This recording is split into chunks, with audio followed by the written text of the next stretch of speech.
बिस्मिल्लाहिर्रहमानिर्रहीम। इय्याका नअबुदु व इय्याका नस्तईन।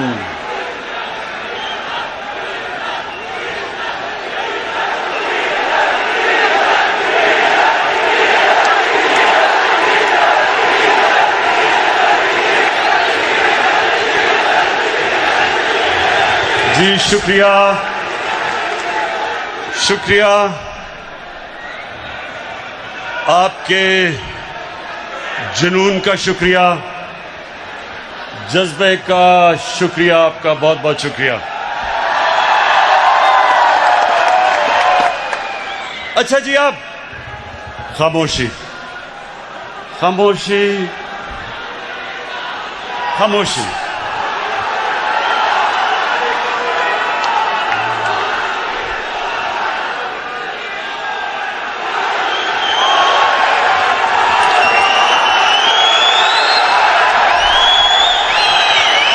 ये भी सब बातें आपके सामने रखनी हैं, इसलिए खामोशी से आपने मेरी बात सुननी है। सबसे पहले मैं अपनी टाइगर फोर्स को खुशामदीद कहता हूं।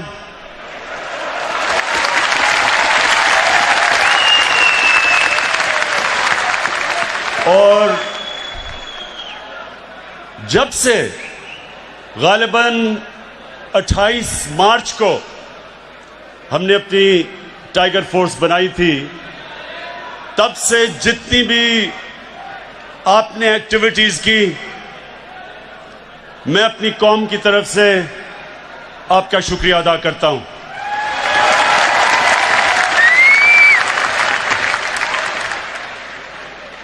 अब मेरे टाइगर्स, जितनी आप खामोशी करेंगे, जितना खामोश होंगे, आप आज मेरी बातें एंजॉय करेंगे।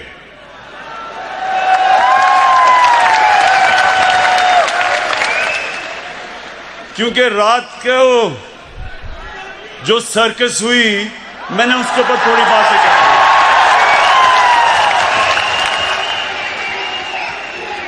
नहीं, अभी नहीं, ओहो, अभी नहीं।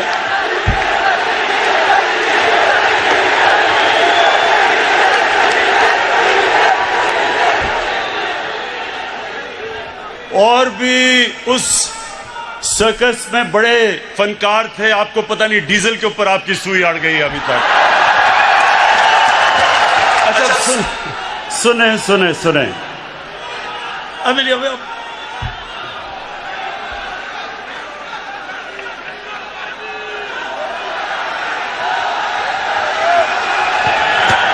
जब तक खामोशी नहीं होगी मैं नहीं बात करूंगा। खामोशी।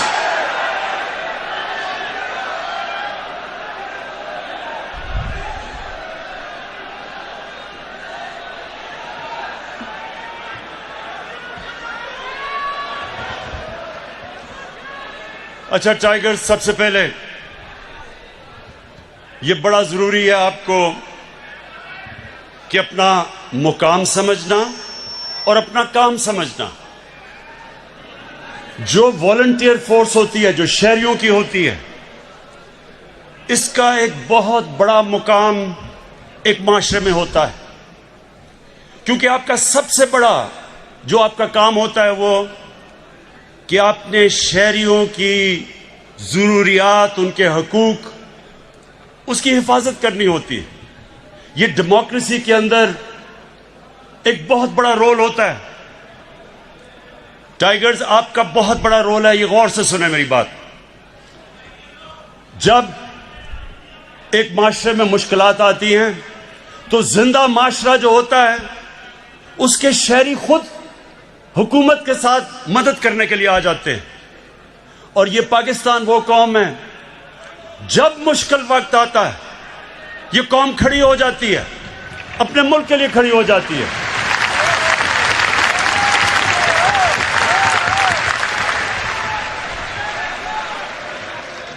खामोशी, गौर से सुने।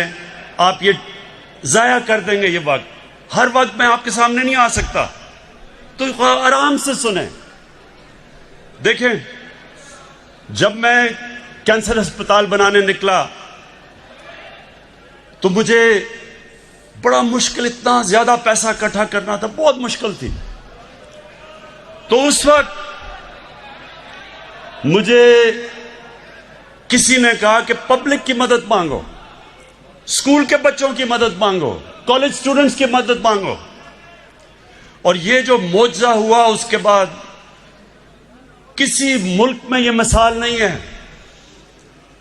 कि एक स्पेशलाइज्ड कैंसर हॉस्पिटल एक मुल्क में बने और कौम मिलके पैसा इकट्ठा करके वो हॉस्पिटल खड़ा कर दे। इतना बड़ा हॉस्पिटल। और वो आप जैसे, तब भी मैं उनको टाइगर्स कहता था, आप जैसे टाइगर्स उन्होंने मिलके वो अस्पताल बनाया। उसके बाद उसको चलाने के लिए भी मुझे वॉलंटियर्स की जरूरत पड़ी। सारी दुनिया में लोग सामने आए और आज एक दुनिया का वाहिद, ये आपको पाकिस्तानी फख्र होना चाहिए कि दुनिया का वाहिद कैंसर हॉस्पिटल है जिधर 75% कैंसर के मरीजों का मुफ्त इलाज होता है। दुनिया में इसकी कोई मिसाल नहीं है। और वो हमारे लोगों की, कौम की वजह से, बड़े दिल के लोग हैं। जब ये एक तरफ इनको एहसास हो जाए कि मुल्क को इनकी जरूरत है, ये कौम खड़ी हो जाती है। तो आपकी जरूरत अब किधर है? जरूरत तो अब आपकी पड़ती रहेगी। जब भी हमें खास तौर पे ये जो हमने शजरकारी करनी है अपने मुल्क में, क्योंकि हमारे मुल्क एक दुनिया में वो मुल्क है जो 10 मुल्कों में से सबसे ज्यादा मुतासिर है क्लाइमेट चेंज की वजह से। और ये जो अभी मैं आपसे बात करूंगा गंदम की, ये 2 साल हमारे मुल्क में गंदम कम हुई इसलिए कि गलत टाइम पे बारिशें हो गई क्लाइमेट चेंज की वजह से। तो ये बड़ा जरूरी है आपका समझना कि आगे जब तक कौम नहीं मिलके ये शजरकारी करेगी, और हमने 10 अरब दरख्त लगाने हैं अगले 3 सालों में, ये कोई गवर्नमेंट नहीं कर सकती। पख्तूनख्वा के अंदर हमने पिछले 5 साल 2013 से 18 तक 1 अरब दरख्त उगाए, और वो कैसे कि कौम ने मिलकर उगाए। तो अब इंशाअल्लाह इस सारे मुल्क के अंदर हमने सिर्फ दरख्त भी नहीं उगाने, अगला हमने अपना पानी को साफ करना है, दरिया साफ करने हैं। जो गंदगी हम अपने दरियाओं में फेंक रहे हैं, लोगों को नीचे जैसे जैसे दरिया जाता है पानी की बीमारियां बढ़ती जाती हैं। इसलिए अभी आपने बड़ा काम करना है। लेकिन अभी आज जो मैंने आपको खास तौर पे बुलाया वो ये कि देखें, आपका देखें वहां थोड़ा डिसिप्लिन रखें, क्योंकि आप सुन नहीं सकेंगे मेरी बात। इस वक्त हमारे मुल्क में महंगाई है। समझना है कि महंगाई की कई वजूहात है। जो हमारा रुपया गिरा, हमारा जब रुपया गिरा डॉलर के बनिस्बत, और वो क्यों गिरा? क्योंकि जब हमें हुकूमत मिली तो पाकिस्तान की तारीख का सबसे बड़ा ट्रेड डेफिसिट यानी खसारा था, जो इंपोर्ट हम कर रहे थे और एक्सपोर्ट कर रहे थे। 60 अरब डॉलर की बाहर से चीजें ले रहे थे और सिर्फ 20 अरब डॉलर बाहर दुनिया को बेच रहे थे। 40 अरब डॉलर का खसारा था। जब ये खसारा होता है तो इसका डॉलर की कमी हो जाती है, डॉलर महंगा हो जाता है, रुपया नीचे आ जाता है। जब रुपया गिरता है तो जो भी चीजें आप बाहर से खरीदते हैं वो महंगी हो जाती हैं। तो जब वो चीजें महंगी हो जाती हैं, जिस तरह गैस, पेट्रोल, बिजली, ये सब चीजें महंगी हो जाती हैं। मैं जान के डीजल नहीं कह रहा, तो सब इसलिए तो जब ये चीजें भी महंगी हो जाती हैं, और फिर जो खाने पीने की चीजें आप बाहर से खरीदते हैं, मसलन ये जो घी महंगा हो गया, क्योंकि पाम ऑयल जो बाहर से लेते हैं वो महंगा हो गया। वैसे भी कोविड की वजह से महंगाई बाहर भी हो गई, तो वो बाहर से जब चीज ली वो महंगी हो गई। दालें, हम दालें बाहर से लेते हैं, 60% दाल जो पाकिस्तान में होती है वो बाहर से इंपोर्ट करते हैं, वो महंगी हो गई। तो एक तो ये हो गई महंगी। दूसरी महंगाई जो अभी मैंने आपकी गंदम की बात की कि 2 साल बारिशें उस वक्त पे हो गई जब गंदम की कटाई होनी थी, उसकी वजह से गंदम कम हुई, खसारा हो गया। हमें चाहिए थी 27 लाख टन गंदम, हमारे मुल्क में खसारा हो गया। जब खसारा, क्योंकि बारिश की वजह से खसारा हुआ, उसका क्या नतीजा हुआ कि जब गंदम कम हुई तो उसकी कीमतें ऊपर जानी शुरू हो गई। पहले हमें पता देर चला, क्योंकि यहां जो सिस्टम बना हुआ है, जो जिससे हमें पता चलता है कि कितनी हर फसल कितनी हुई हर साल, वो सिस्टम खराब था, हमें देर करके पता चला। जब तक हमने बाहर से इंपोर्ट की, जो अब अल्लाह का करम है कि हमने सारी जितना भी खसारा था सब गंदम इंपोर्ट कर लिए, तो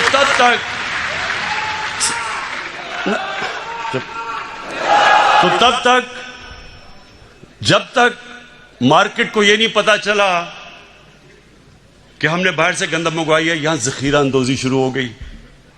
और यह जखीरा अंदोजी एक इतनी बड़ी इस मुल्क की लानत है कि जब कायदे आजम भी उन्होंने तकरीर की, जब आज से 72 साल पहले, उन्होंने भी कहा कि यह कितनी बड़ी लानत है, होर्डिंग, जखीरा अंदोजी। इसके लिए मुझे आपकी जरूरत है। आपने सुन ले,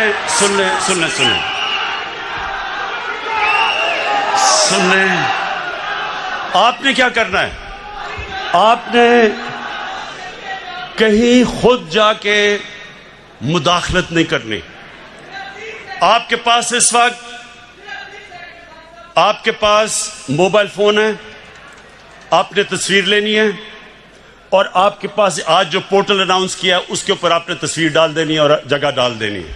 उसके बाद हमारा काम है, एडमिनिस्ट्रेशन का काम है एक्शन लेना। तो आपने ये चीज याद रखनी है कि आपके ऊपर अब ये जिम्मेदारी है जखीरा अंदोजी। और फिर दुकानों में आपने जाना है जिधर कीमतें नहीं लगाई हुई चीजों की। जब आपने देखा कि कीमतें नहीं लगी हुई, क्योंकि कानून है कि जो भी चीजें बिकती हैं उनका कीमत लगी होनी चाहिए, वो भी आपने तस्वीर लेके आपने हमें भेज देनी है। तो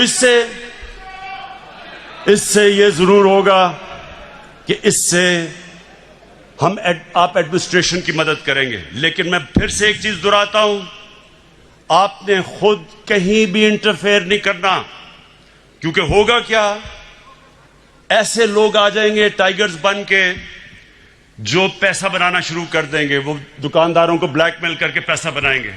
इसलिए आपने इंटरफेयर नहीं करना।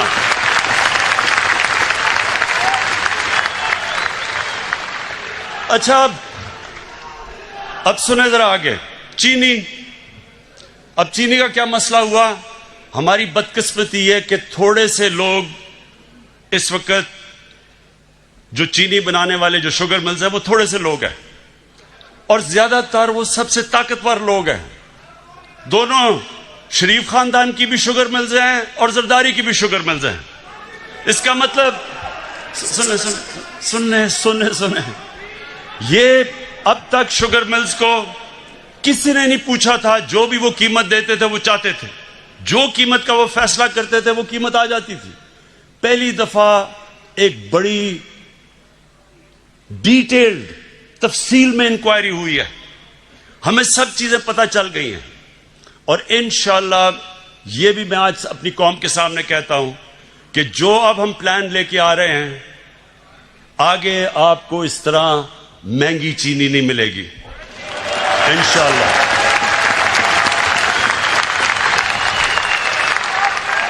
अच्छा,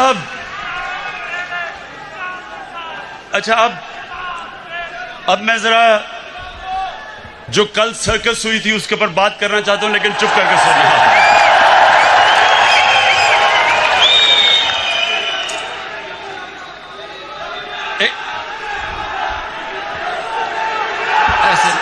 बस नारे नहीं।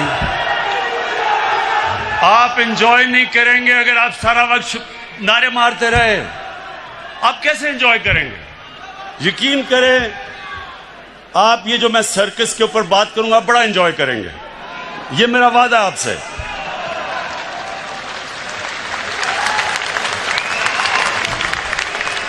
अच्छा, पहले आज से 11 साल पहले, ये सुन ले जरा, 11 साल पहले मैंने क्या कहा था, ये जरा पहले सुन ले, क्योंकि ये मैंने आप नहीं, ये मैंने सब पेशन गोई की हुई थी कि ये सर्कस एक दिन होगी। तो अगर ये आप वो 11 साल वाली वीडियो चला दें, लेकिन आपने एंजॉय करना है आज। मैं आपको ये भी कहना चाहता कि इंशाल्लाह आप देखेंगे कि ये सब पार्ट, इनके जो इंटरेस्ट एक हैं, इन्होंने एक हो जाना है। जरदारी और नवाज शरीफ ने इकट्ठे हो जाना है, क्योंकि इनके इंटरेस्ट है। क्योंकि ये जो मैं जो ये लेके आ रहा हूँ ना, नहीं होंगे। मैं जो हम कानून लाना चाहते हैं ना, ये दोनों नहीं बर्दाश्त करेंगे। अच्छा, ये दोनों इकट्ठे नहीं होंगे, ये मैं कह रही हूँ, आपका ख्याल है इकट्ठे होंगे? अंदर से हो जाएंगे, ऊपर से शायद पूरा कुछ निकलता है। अच्छा जी, अच्छा, अब तो ये मैंने सब पेशन गोई की थी कि जब चोरों की चोरी के ऊपर हाथ पड़ेगा तो ये जब तक नूरा कुश्ती खेल रहे थे सब इकट्ठे हो जाएंगे। और वो आपने रात खुद ही देख लिया, अल्लाह अल्लाह क्या सब इकट्ठे थे, पहले भी कंटेनर में इकट्ठे हो गए थे। और अब मैं वो जो दो बच्चों ने तकरीरें की थी उनके ऊपर मैं बात नहीं करना चाहता। वो एक उनमें से नानी होगी है, लेकिन मेरे लिए बच्चे ही हैं वो।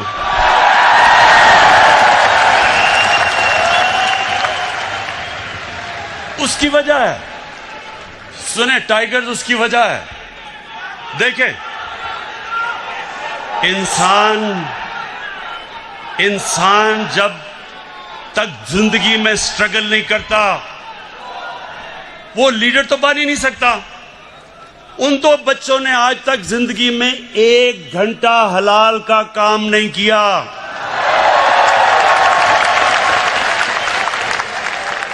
वो आज जाके लेक्चर दे रहे हैं दोनों। 1 घंटा उन दोनों ने पैसे बनाने के लिए हलाल का काम नहीं किया। पले किसके ऊपर हैं? अपने दोनों बापों की हराम की कमाई के ऊपर पले हुए हैं। तो उनके ऊपर तबसरा करना फजूल है। लेकिन जो और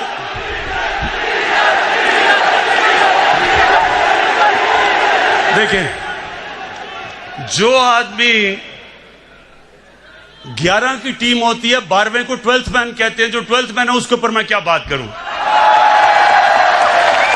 अच्छा, अब मैं असल, ये बड़ा गौर से सुनना आप। अब मैंने जो असल बात करनी है वो जो लंदन में आज बैठ के जिसने जो कल गुफ्तगू की, मैं उसके ऊपर बात करना चाहता हूं। लेकिन उससे पहले फैसल, सुने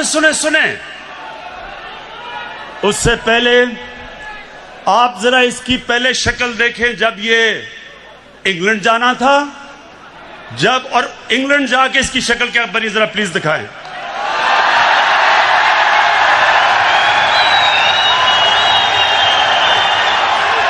ये वही इंसान है। ये जो शक्ल थी, ये जब बस अच्छा, ये शक्ल जब शीरीन मजारी ने देखी तो तब बेचारी की आंखों में आंसू आ गए। और फिर से मैं बता दूं, शीरीन मजारी की आंखों में आंसू आना मुश्किल है, बड़ा मुश्किल काम है। लेकिन वो देखे, वो मेरी भी आंखों में आंसू आ जाते अगर मैं इसको अच्छी तरह जानता ना। अच्छा, अब एक मिनट, अब जरा वो दूसरा भाई साहब को जरा दिखा दें। ये लंदन में जरा भाई साहब की आप सुन रहे हैं।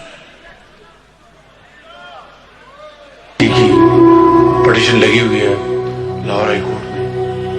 खुदा करे अल्लाह ताला अपने बेपाया फजलो करम से अगर खुदा करे अल्लाह ताला अपने बेपाया फजलो करम से अगर इजाज़त मिल जाए तो अपने वालिद साहब के साथ होगी, जो कि बहुत ही आम बात है। तो बाकी इनकी दूसरी जो ट्रीटमेंट भी जारी है, तो हार्ट के लिए इंशाअल्लाह जल्द अपॉइंटमेंट हमारी। बस बस ख्वातीन, रोना नहीं है आपने।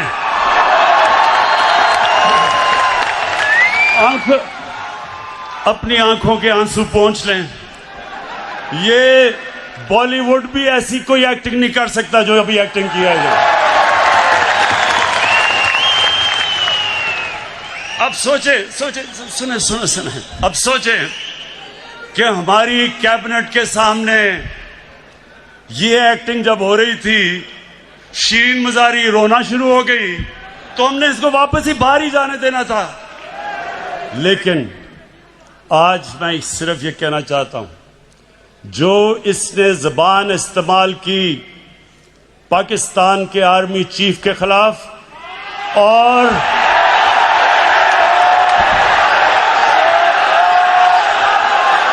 आईएसआई के डीजी के खिलाफ, मैं आज इसके ऊपर खास बात करना चाहता हूं।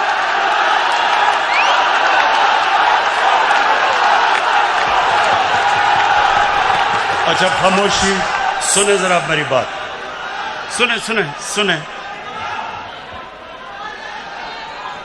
मेरे टाइगर्स और पाकिस्तान के नौजवानों, सुनो गौर से। बर्रे सगीर की तारीख में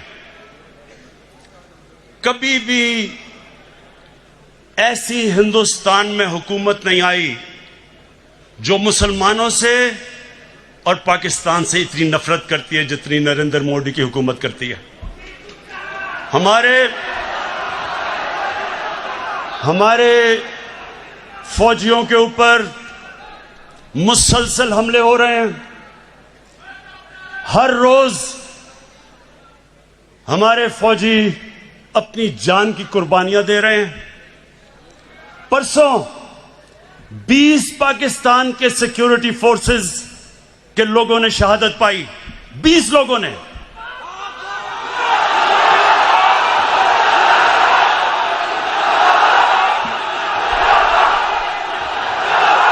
और ये क्यों अपनी जान की कुर्बानियां दे रहे हैं? हमारे लिए, मुल्क के लिए।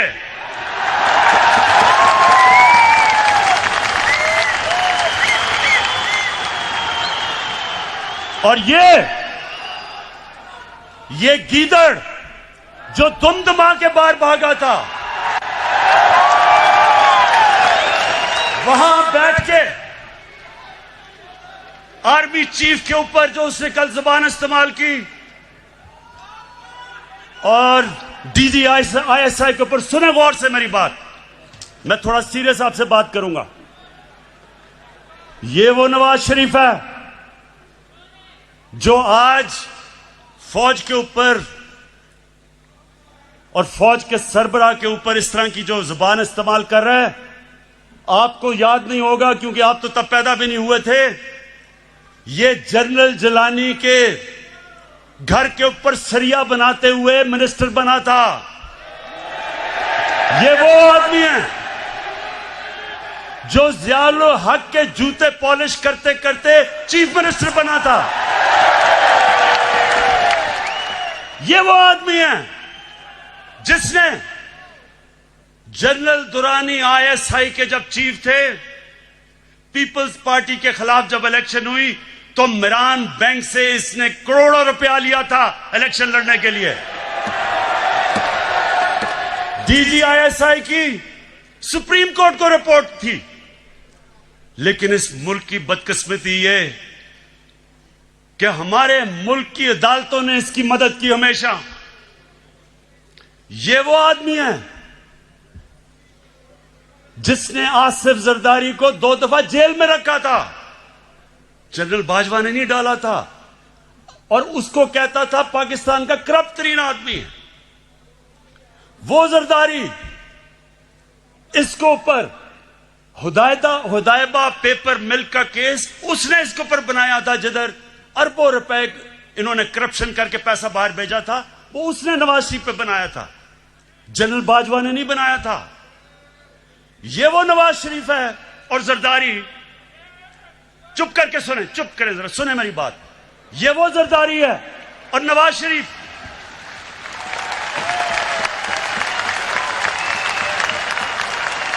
इसने इसके ऊपर, इन दोनों के ऊपर एक किताब निकली थी, उसका नाम था कैपिटलिज्म्स अकिलीज हील। रेमंड बेकर ने किताब लिखी थी।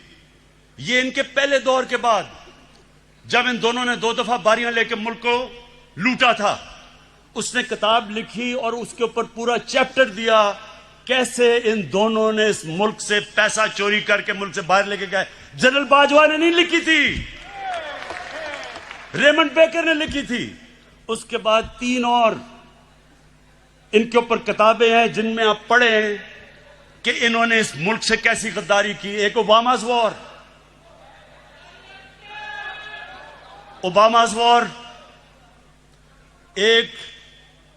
एक है सूस्किन, उसने किताब लिखी the way of the world.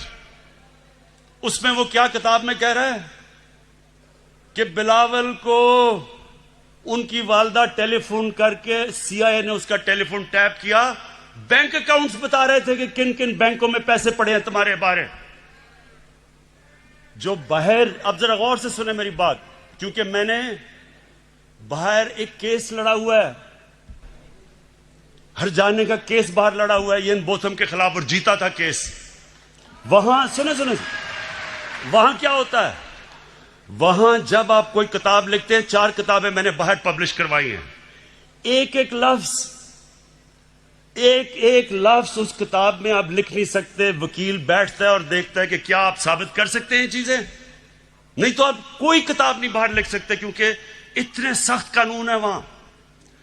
तो जो इनके ऊपर चीजें लिखी हुई हैं, एक गोस्ट वॉर्स है, एक और किताब, उसमें लिखता है कि नवाज शरीफ अमेरिकनों को कह रहा है कि अपने फौज यहां ले आओ। वो अपनी फौज से डरा हुआ था, अमेरिकी फौज को कह रहा था कि मुझे प्रोटेक्शन दो। उस किताब में लिखा हुआ है। सो ये वो लोग हैं, ये अपना चोरी किया हुआ पैसा बचाने के लिए ये इस मुल्क को बेच सकते हैं। इनका तो पैसा खुदा है। इन्होंने जो इस मुल्क से किया है, वो मीर जाफर और मीर सादिक ने अपनी कौमों से किया हुआ था। पहले अपनी जात के लिए, अपने फायदों के लिए उन्होंने अपनी कौमों को गुलाम बनाया था। ये जो बाहर बैठ के इसने पाकिस्तानी फौज के ऊपर, ये हमला जनरल बाजवा पे नहीं है, ये पाकिस्तानी फौज पे हमला है।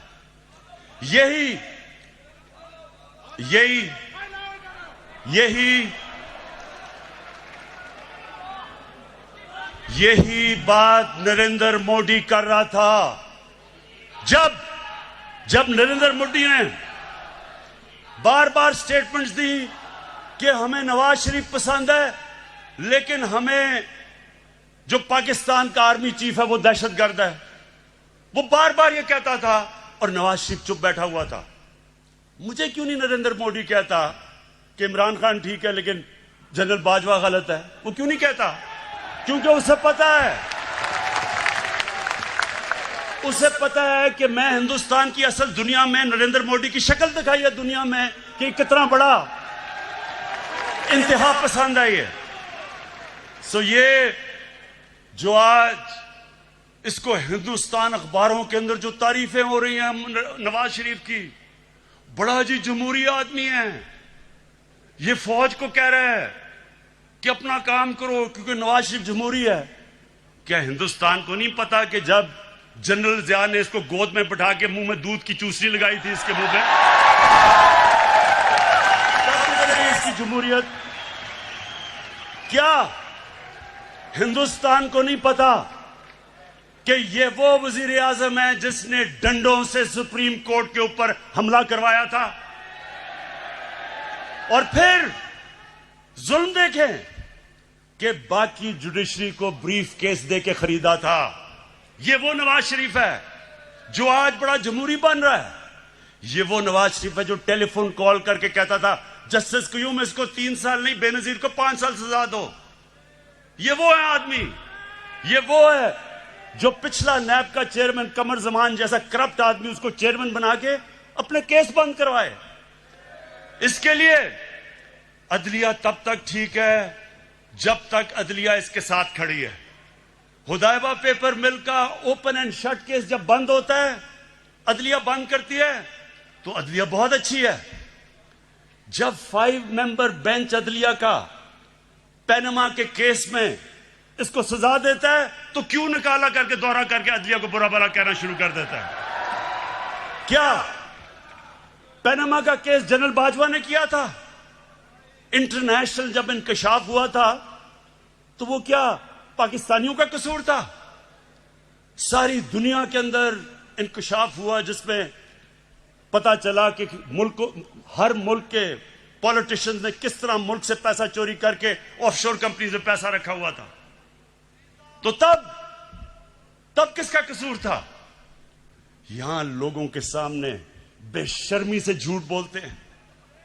वो भी झूठ बोलता है, उसका भाई भी झूठ बोलता है, बेटे भी झूठ बोलते हैं, बेटी भी झूठ बोलती है, और वहां जाके तकरीरें कर रहे हैं कि जी बहुत बड़े ये जमहूरियत के लिए खड़े हैं। इलेक्शन की बात करते हैं, इलेक्शन की बात करते हैं, ये जरा सुने। 2013 इलेक्शन के अंदर नेशनल असेंबली की सीटों में 137 पिटिशंस आई जिन्होंने चैलेंज किया कि उनके इलेक्शन में गड़बड़ हुई है। नेशनल असेंबली में 137 सीटें जिन्होंने पिटिशन दायर की। 2018 की इलेक्शन में सिर्फ 90 थे, 50% कम पिटिशंस थी। और नून लीग की, क्योंकि उनकी तो सिर्फ पंजाब में पार्टी रह गई है, पंजाब के अंदर उनकी सिर्फ 11 पिटिशंस थी। तहरीक इंसाफ की 13 पिटिशंस थी, यानी हमारी ज्यादा पिटिशन थी जिन्होंने कहा धांधली हुई है। तो मुझे यह बताएं कि जब 80% पोल का रिजल्ट आया, फैफन एक इंडिपेंडेंट इदारा है, उसने 80% ने कहा, 80% पाकिस्तान का इलेक्शन 2013 से बेहतर हुआ है, अच्छा इलेक्शन हुआ है। तो मैं अब ये पूछता हूं कि जब हमने 2013 इलेक्शन के बाद मैंने सिर्फ 4 हल्के मांगे थे, 137 में से 4 हल्के मैंने कहा इनको खोल के बता दो, अगर ये ठीक है तो हम मान लेंगे इलेक्शन। इन्होंने 4 हल्के नहीं खोले, 1 साल के बाद सड़कों पे निकले। आखिर में जब 4 हल्के खुले, चारों के चारों अंदर धांधली थी। जब हमारी बारी आई 2018 में, इन्होंने कहा जनाब इलेक्शन में धांधली लिया। इनसे वो जो आजकल जेल में है शहबाज शरीफ, हमने पहले कहा कि जो करना है आपने खोले, हम तैयार हैं इलेक्शन खोलने के लिए। अब इनको पता था कि 1100 पिटिशन थी इनकी सारी, इलेक्शन उन्होंने क्या खोलना था। तो ये वो लोग हैं कि जो बात करते हैं कि इलेक्शन के अंदर धांधली हुई। धांधली मैं आपको बताऊं किधर हुई, जो अभी इंकशाफ हुआ है। इलेक्शन में अभी एक बाय इलेक्शन हुआ जब नवाज शरीफ डिस्क्वालीफाई हुआ, उसकी बीवी को खड़ा किया, मरीम नवाज ने कैंपेन की। हमारे पास अब डॉक्यूमेंट्री एविडेंस है कि 250 करोड़ रुपया गवर्नमेंट का इन्होंने उस हल्के में इस्तेमाल किया इलेक्शन जीतने के लिए। ये हमने नैब को केस दिया है। हमने सारे इलेक्शन में 250 करोड़ खर्च किया, इन्होंने एक बाय इलेक्शन के ऊपर इस कौम का टैक्स के पैसे का 250 करोड़ रुपया खर्च किया। लेकिन मुझे एक खास मजा आया, एक और अल्लाह अल्लाह का सच आता रहता है सामने। एक इलेक्शन हुआ उस्मान डार का, और वहां एक सियालकोट का बहुत बड़ा रंगबाज है, बड़ी बड़ी बातें करता है, बड़ी बड़ी बड़ी छाती निकाल के बड़के लगाता है। लेकिन पता क्या चला, कि इलेक्शन की रात को शाम को 8 बजे रंगबाज ख्वाजा टेलीफोन कर रहा है जनरल बाजवा को, जनरल साहब मैं इलेक्शन हार रहा हूं, मेरी मदद करें। आंसू गिर रहे हैं, जनरल साहब मैं तबाह हो जाऊंगा, मेरी मदद करें, मैं इलेक्शन हार रहा हूं उस्मान डार से। मेरे पाकिस्तानियों, मेरे टाइगर्स, मेरी अब आखिर में गौर से आपने बात सुननी है। अब तक ये जो ऑपोजिशन है, इन्होंने एक इमरान खान देखा है। आराम आराम से मैं इनको कहता था अच्छा जी प्रोडक्शन ऑर्डर देना है तो चलो बुला लो असेंबली में और इस तरह की चीजें। ये जो आप सुने जरा, ये जो अब आप इमरान खान देखेंगे, ये एक मुख्तलिफ इमरान खान आने लगा। सबसे पहले किसी किस्म का प्रोडक्शन ऑर्डर किसी डाकू को अब नहीं मिलेगा। शहबाज शरीफ के ऊपर अभी जो चीज सामने आई है, 23 अरब रुपए की इसका करप्शन का इंकशाफ हुआ है। कभी चीनी वाले तो कभी किसी के नाम पे 23 अरब रुपया भी पकड़ा गया है। जब तक अदालतों में पूरी तरह यह जवाब नहीं देगा, कोई किस्म का इसको प्रोडक्शन ऑर्डर नहीं मिलेगा और ना ही किसी और डाकू को मिलेगा।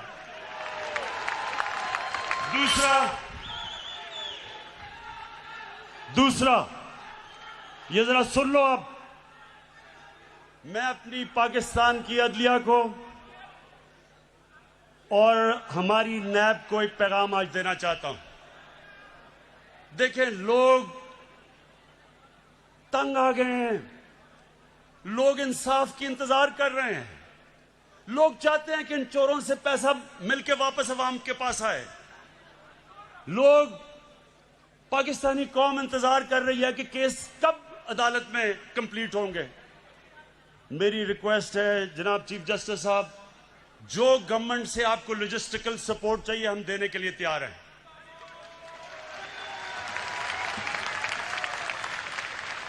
जिस तरह की आपको हमारे से मदद चाहिए हम आपको देने के लिए तैयार हैं, लेकिन खुदा के वास्ते डे टू डे हेयरिंग करके ये केसेस खत्म करें।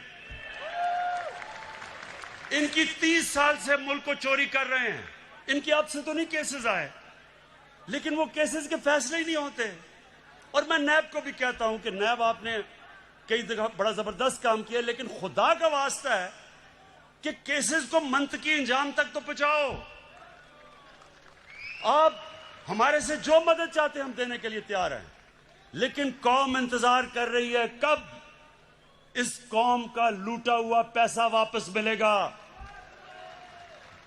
गवर्नमेंट, ये मैं आज फिर आपके सामने अब रख रहा हूं कि जो नया इमरान खान, एक तो नया पाकिस्तान, एक नया इमरान खान बन गया। कल किसकी तकरीर सुन के जो उसने जबान इस्तेमाल की है उस गीदड़ ने, मैं ये आज अब फिर कहता हूं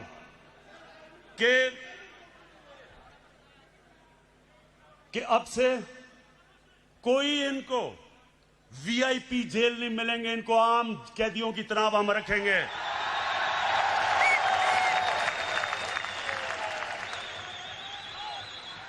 ये जो सारी जो कल सर्कस थी, ये सर्कस को मेरा पैगाम है कि देखें, आप सारे तो कभी किसी का कंधा पकड़ के आया, कभी कोई जलानी ने बना दिया, किसी ने कागज का टुकड़ा दिखा दिया कि जी मुझे तो मेरी वालदा की वजह से पार्टी मिल गई है। ये आपके सामने शख्स खड़ा है, इसने पहले तो 20 साल खेलों की ग्राउंडों में दुनिया की बेहतरीन लोगों से मुकाबला किया और उसके बाद 22 साल वाहिद पॉलिटिशियन हूं। 22 साल छोटी सी पार्टी से शुरू करके अवाम के पास जाके वाहिद पब्लिक मूवमेंट से पार्टी बनाई है। किसी का सहारा नहीं चाहिए। मैं आज आपको कह रहा हूं कि इंशाअल्लाह अब आपको मैं मुकाबला करके दिखाऊंगा। मैं सारी जो गवर्नमेंट के हमारे इदारे हैं नैब हमारे आजाद है, अदालतें आजाद है, लेकिन मेरे नीचे जो अदारे हैं उनको मैं अब खुद तैयार करूंगा। इस मुल्क में वो लोग जिन्होंने चोरी करके मुल्क को लूट के पैसा बाहर लेके गए हैं, इंशाल्लाह एक एक को हम पकड़ेंगे। मेरी रिक्वेस्ट है फिर से नैब को और अदालतों से कि आप प्लीज इनके फैसले करें। और मैं अदालतों को आज ये कहना चाहता हूं, जो ये कोशिश कर रहा है, ये कोशिश कर रहा है अदालतों के अंदर इंतशार फैलाए, किसी जज का नाम ले रहा है, ये कोशिश कर रहा है फौज के अंदर इंतशार फैलाए, डीजी आईएसआई और आर्मी चीफ की बात कर रहा है कि फौज के अंदर इंतशार हो जाए, ये कोशिश कर रहा है कि बाहर जो एंटी पाकिस्तान फोर्सेस हैं उनके अंदर ये नुमाया हो जाए, जिसमें इसको पता है कि जो इजराइल की और जो हिंदुस्तान की लॉबी वो अमेरिका में सबसे मजबूत है, उसको अपील कर रहा है। ये जो गेम खेल रहा है, मैं ये गेम सारी समझता हूं, मुझे सारी इंटेलिजेंस है ये क्या खेलने की कोशिश कर रहा है। और मैं इसको ये बताना चाहता हूं कि मुझे तो कोई फर्क ही नहीं पड़ता कौन सा आर्मी चीफ हो या कौन सा आईएसआई का डीजी हो, मुझे तो फर्क ही नहीं पड़ता, क्योंकि मैंने तो कोई पैसे चोरी नहीं कर रहा या मेरी कोई बार जायदाद है नहीं, मुझे तो खौफ किसी से नहीं है। लेकिन जो जनरल बाजवा ने जिस तरह इस हुकूमत की मुश्किल वक्त पे मदद की, जिस तरह उसने हमारे साथ, मैं ये कहना चाहता हूं आज हमारे साथ अभी कराची में मदद की जब वो बारिशें आ रही थी, जो हमारे साथ कोरोना के अंदर पूरी तरह मदद की, जो हमारे पास जब एक मुल्क पे पैसा नहीं था, 2 साल पाकिस्तान की फौज ने असल में अपने डिफेंस एक्सपेंडिचर पे कट लिया, क्योंकि उनको फिक्र थी कि पाकिस्तान के पास पैसा नहीं है। कभी ऐसे पहले नहीं हुआ। हर जगह सारी मेरी फॉरेन पॉलिसी को आज पाकिस्तान की फौज और जनरल बाजवा हमारे साथ खड़े रहे हैं।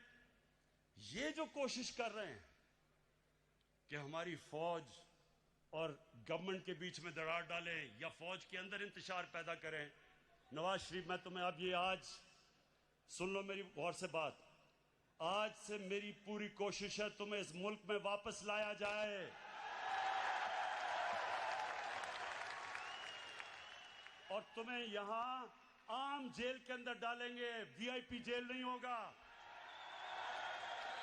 गरीब आदमी लाखों की चोरी करे तो वो तो बेचारा जिन हालात में जेलों में रहता है, और जो अरबों पैसा चोरी करके बाहर ले जाए, बच्चे अरबों रुपए के घरों में रहें और वो जाके वीआईपी जेल में ठहरे, तुम वापस आओ तो मैं देखता हूं तुम्हें हम कैसे रखते हैं।